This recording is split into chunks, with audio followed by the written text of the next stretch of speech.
કોંગ્રેસના રાષ્ટ્રીય પ્રમુખ ખડગેજી દ્વારા ગુજરાતના 6.5 કરોડ નાગરિકોને જે પ્રકારે અપમાન કરવામાં આવ્યું છે અને આ 6.5 કરોડ ગુજરાતીઓનો જે આક્રોશ છે તે આજે રાજ્યના મુખ્યમંત્રી શ્રી ભૂપેન્દ્રભાઈ પટેલ સાહેબ આપ સૌ સમક્ષ તેમનો આક્રોશ, રાજ્યના નાગરિકો જે દુઃખી છે તેમના વિચારો આપ સૌ સમક્ષ મૂકશે।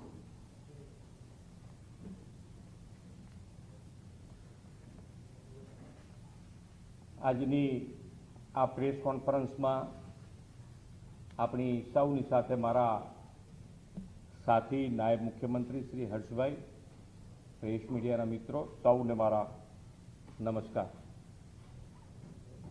કોંગ્રેસના રાષ્ટ્રીય અધ્યક્ષ મલ્લિકાર્જુન ખડગેએ ગુજરાતના લોકો વિશે જે નિવેદન કર્યું છે તે અત્યંત આપત્તિજનક અને દુર્ભાગ્યપૂર્ણ છે।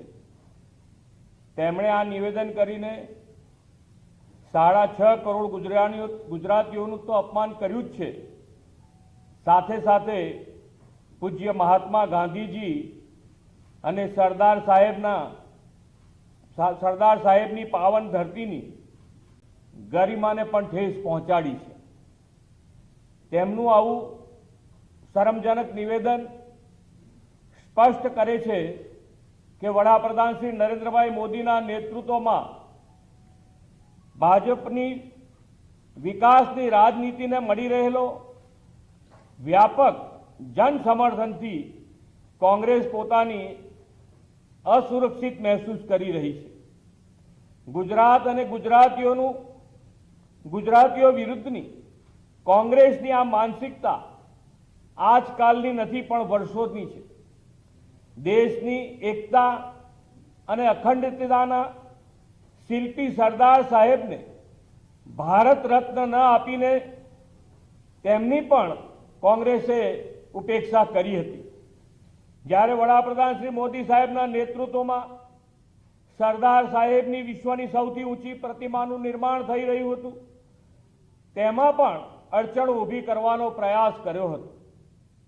સરદાર સાહેબના વિઝનથી શરૂ થયેલા સરદાર સરોવર ડેમના કામને અટકાવવાનું પાપ પણ કોંગ્રેસની સરકારે કરીને વર્ષો સુધી નર્મદાના નીર ગુજરાતને મળતા અટકાવ્યા હતા। આવા તો અનેક અન્યાયો કોંગ્રેસ વર્ષો સુધી ગુજરાત અને ગુજરાતીઓ સાથે કરતા આવ્યા હતા। તે સમયની કોંગ્રેસની કેન્દ્ર સરકારે રાસાયણિક ખાતરની અપાતી સબસિડીમાં કાપ મૂકીને ખેડૂતોને કરોડોનું નુકસાન કર્યું અને રાસાયણિક ખાતરની ફાળવણી પણ અન્યાયનો સિલસિલો ચાલુ રાખ્યો હતો। ખેડૂતોનો મબલક કમાણીની આશા હતી ત્યારે રાતોરાત કેન્દ્ર સરકારે કપાસની નિકાસબંધી ફરમાવી અને ગુજરાતના ખેડૂતોને મોટું નુકસાન વેઠવાનો વારો આવ્યો હતો। વાઇબ્રન્ટ સમિટ મારફતે ગુજરાતમાં રોકાણ માટે આવતા ઉદ્યોગો પણ ઇન્કમ ટેક્સની નોટિસો ફટકારવામાં આવતી અને ગુજરાતમાં રોકાણ ન આવે તેવા પેંતરા કોંગ્રેસ કરતી હતી। કેન્દ્રીય નીતિ નિયમના કારણે ગુજરાતને કોલસો દૂરના રાજ્યોમાંથી મોંઘા ભાવે ખરીદવો પડતો હતો। ગામે ગામ ગેસની પાઇપલાઇન નાખવાની કામગીરીમાં પણ તે સમયની કોંગ્રેસની સરકારે રૂકાવટ ઊભી કરી હતી। કોંગ્રેસ પાર્ટીએ તો જવાબ આપવો પડે કે તેમની કેન્દ્ર સરકારે વર્ષો સુધી નર્મદાના ડેમની ઊંચાઈ વધારવાની અને સરદાર સરોવર ડેમ પર દરવાજા મૂકવાની મંજૂરી કેમ નહોતી આપી। આદરણીય શ્રી નરેન્દ્રભાઈએ વડાપ્રધાન તરીકેના સેવા દાયિત્વ સંભાળ્યાના 17 જ દિવસમાં ડેમના દરવાજા મૂકવાની મંજૂરી આપી અને છેક કચ્છ સુધી નર્મદાના નીર પહોંચાડ્યા છે। આદરણીય શ્રી નરેન્દ્રભાઈએ ગુજરાતને કોંગ્રેસની કેન્દ્ર સરકાર દ્વારા થઈ રહેલા સતત અન્યાયની સામે જીત ઝીલીને રાજ્યના મુખ્યમંત્રી તરીકે ગુજરાતની અવિરત વિકાસ યાત્રાને આગળ ધપાવીને ગુજરાતને દેશનું રોલ મોડેલ બનાવ્યું છે. કોંગ્રેસે ગુજરાતના વિકાસને આવી સિદ્ધિઓ અપાવનાર આદરણીય શ્રી નરેન્દ્રભાઈને મોતના સોદાગર કહીને ગુજરાતની અસ્મિતાને ઠેસ પહોંચાડી હતી, પરંતુ ગુજરાતની જનતાએ શ્રી નરેન્દ્રભાઈમાં પ્રચંડ વિશ્વાસ મૂકીને કોંગ્રેસને સ્પષ્ટ જાકારો આપ્યો. છતાં હજુ પણ કોંગ્રેસની ગુજરાત અને ગુજરાતી વિરોધી માનસિકતા બદલાઈ નથી.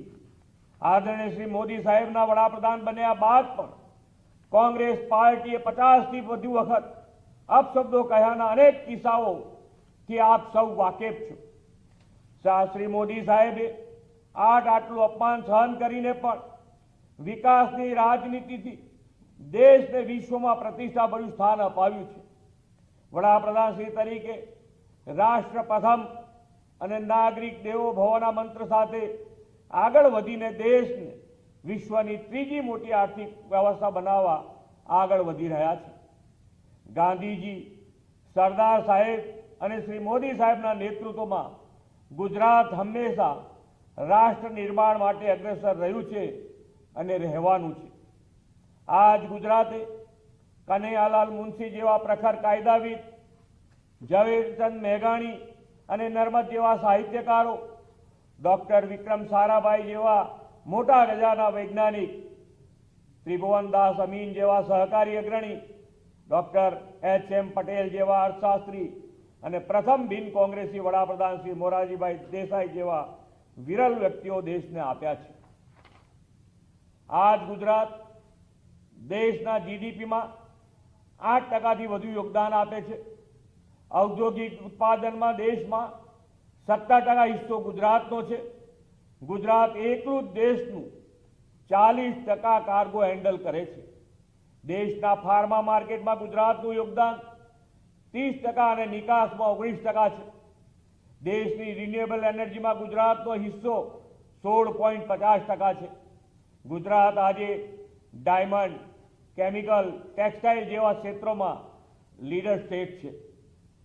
ગુજરાતે ગિફ્ટ સિટી સ્થાપીને રાજ્યને દેશનું ફિનટેક કેપિટલ બનાવ્યું છે. ગુજરાતીઓના પરિશ્રમથી આજે સાણંદ દેશનું ઓટો હબ બન્યું છે અને હવે સાણંદ ધોલેરા સેમિકન્ડક્ટર હબ બનવાના છે. કોંગ્રેસના આ તાકાત છે ગુજરાતીઓની. 5 રાજ્યોની વિધાનસભાની ચૂંટણીઓમાં અને ગુજરાતની સ્થાનિક સ્વરાજ્યની ચૂંટણીમાં પોતાની હાર ભાડી ગયેલા કોંગ્રેસના રાષ્ટ્રીય અધ્યક્ષ બોખલાઈ ગયા છે અને આવા નિવેદનોનો બફાટ કરે છે. પરંતુ દેશની જનતા હવે કોંગ્રેસને બરાબર ઓળખી ગઈ છે. વિકાસની રાજનીતિના પ્રણેતા વિશ્વ નેતા શ્રી નરેન્દ્રભાઈ મોદીના નેતૃત્વને સંપૂર્ણ સમર્થનથી વિધાનસભાની ચૂંટણીઓમાં અને સ્થાનિક સ્વરાજ્યની ચૂંટણીઓમાં પણ ભવ્ય વિજય અપાવશે એવો સૌને વિશ્વાસ છે. આભાર.